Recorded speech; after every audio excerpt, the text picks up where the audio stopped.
Občas sa stane, že sa torta po odložaní ako keby tak vcucne dovnútra a povrch torty potom už nie je tak pekne rovný. Toto myslím. Prečo sa tak deje a aký jednoduchý trik ti pomôže tomuto problému sa vyhnúť? 3 veci. Väčší priemer, mäkké komponenty a cukrárske vrecko. Čím je jednoducho plocha torty väčšia, tým je väčšia aj plocha, na ktorej musí tortová výplň niesť vlastnú hmotnosť, ale aj hmotnosť všetkých ďalších vrstiev. Počas odloženia totiž torta ešte stále pracuje. Vlhkosť sa postupne presúva medzi jednotlivými vrstvami, mäkšie komponenty si sadnú, krémy sa ďalej stabilizujú a celá skladba si hľadá tú svoju finálnu rovnováhu.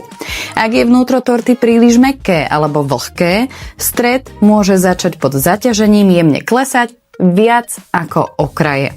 Na prvý pohľad to vyzerá ako drobnosť, ale v skutočnosti ide o celkom logický konštrukčný jav. Okraje bývajú spevnené krémom alebo acetátovou fóliou či ráfikom, takže držia tvar lepšie.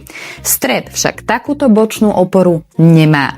Ak je tam navyše veľmi vlhká alebo mäkká vložka, rozprestretá po celej ploche, pri odležaní sa to môže ukázať práve na geometrii celej torty. Mne tu pomáha jeden trik. Nevytvorím si iba vonkajšiu obvodovú hranu z krému, ale vytvorím si ďalšiu opornú kruhovú vrstvu z krému, povedzme niekde v polovici plochy. V praxi to znamená, že vlhký komponent už neleží ako jedna veľká súvislá plocha bez medzipodpory, ale je rozdelený medzi dve oporné zóny.